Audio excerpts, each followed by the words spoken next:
Hello friends, digital शिक्षा के online class में मैं रमन आप सभी का स्वागत करता हूं। जैसा आप जान रहे हैं, यूपी टेट और सी टेट में ईवीएस का जो भाग है वो मैं आपको कवर करा रहा हूं। इससे पहले मेरी ये क्लास हो चुकी है, पर्यावरण पर चर्चा की थी। आज का टॉपिक है पारिस्थितिकी। देखते हैं, पारिस्थितिकी पर आज चर्चा करेंगे।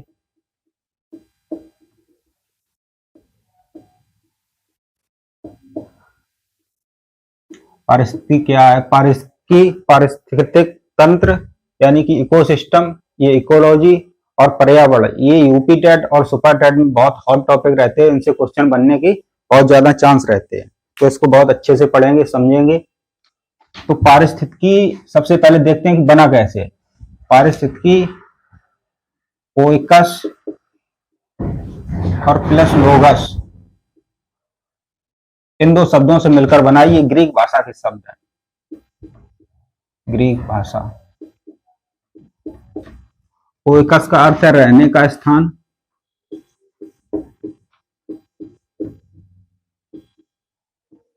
और लोगस का अर्थ है अध्ययन करना।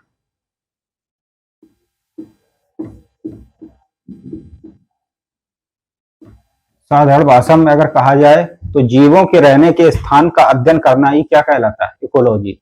अब इकोलॉजी शब्द का सर्वप्रथम प्रयोग किसने किया? तो भाई इकोलॉजी सर्वप्रथम 1866 में अर्नेस्ट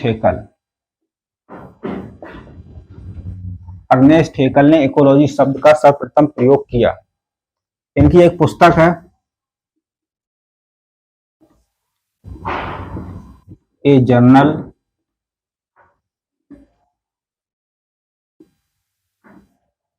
मॉर्फोलॉजी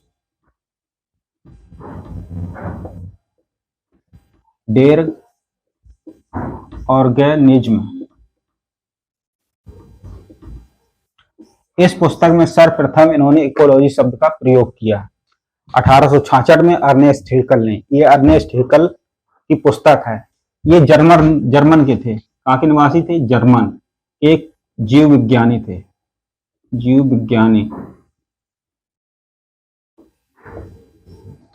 अब इसको समझते हैं, इकोलॉजी यानी कि पारिस्थितिकी।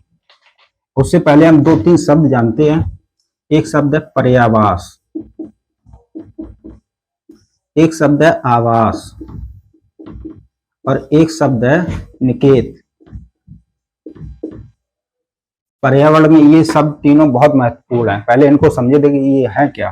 देखिए ये एक जंगल है, जंगल में बहुत सारे जानवर रहते हैं। हाथी है, हिरण है, शेर है, खरगोश है। ये सारे जानवर जहां रहते हैं एक निश्चित यानी एक विशेष स्थान को क्या कहेंगे? पर्यावास। अब शेर कहां रहता है? शेर गुफा में रहता है। ये क्या है? पर्यावास। शेर गुफा में रहता है, इसकी एक अलग गुफा होती है। ये सभी के साथ नहीं रहता, लेकिन जंगल में तो सभी रहते हैं। पूरे जंगल को क्या कहेंगे? पर्यावास। और शेर जिस गुफा में रहता है इसको क्या कहेंगे? आवास। ये दोनों क्लियर हैं? समझ में आया?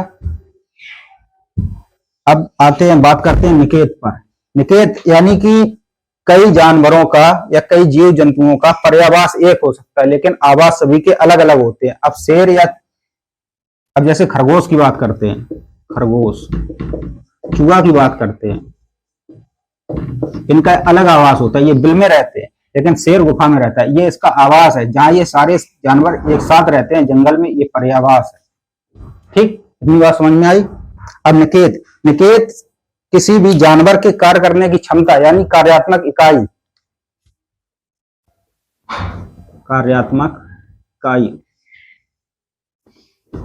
यानी किसी भी जानवर के कार्य करने की क्षमता को, जीव की कार्य करने की क्षमता को क्या कहते हैं? निकेत। इसके बाद बात करते हैं, पर्यावास में रहने की अपनी कुछ शर्तें होती हैं। इनको क्या कहते हैं? घटक, या इनको क्या कहते हैं? कारक। अब इसके देखते हैं पारिस्थितिकी कारक क्या है, या फिर कह लें घटक। अब जहां ये रहते होंगे, ऐसे तो रहते नहीं होंगे, जल भी पीते होंगे, खाना भी खाते होंगे, और कहीं रहते भी होंगे। इनका कोई निश्चित स्थान होगा, तो पारिस्थितिकी मुख्य रूप से 3 घटक है। पहला जल, दूसरा भोजन और तीसरा आश्रय या फिर आवास। अब घटक क्या होता है, घटक को समझते हैं। कहीं भी रहने के लिए कुछ शर्तें होती हैं, कुछ कारक होते हैं जिनके बिना जीवन नहीं जिया जा सकता। जैसे कि जल के बिना जीव रह लेगा, नहीं रह पाएगा। भोजन उसको चाहिए और आश्रय भी चाहिए। ये इसके क्या है, 3 घटक हैं पारिस्थितिकी के। कहने का अर्थ ये है कि जहां जीव जंतु रहते हैं और वहां सरवाइव करते हैं और वहां का पर्यावरण, इन सभी के मिश्रित स्वरूप को क्या कहते हैं, पारिस्थितिकी। यानी कि इनके बीच में जो परस्पर संबंध होता है उसको क्या कहते हैं, पारिस्थितिकी। जीवों के रहने का स्थान और वहां का पर्यावरण, इन दोनों के परस्पर संबंध को क्या कहते हैं, इकोलॉजी। जीव जंतुओं के रहने का स्थान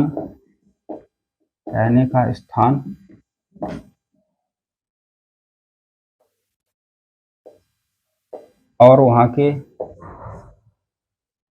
पर्यावरण के परस्पर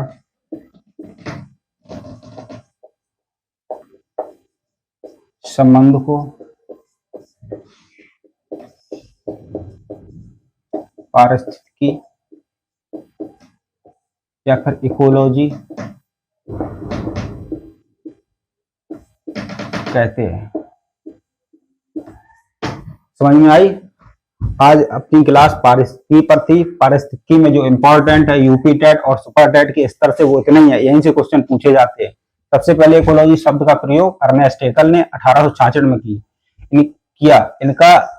इनकी एक पुस्तक थी ए जर्नल मार्पोलॉजी डेर ऑर्गेनिज्म। सबसे पहले इसी में देखा गया इकोलॉजी शब्द, ना कि पारिस्थितिकी तो इकोलॉजी का हिंदी रूपांतरण है, ये शब्द देखा गया इकोलॉजी, जिसकी हिंदी है पारिस्थितिकी।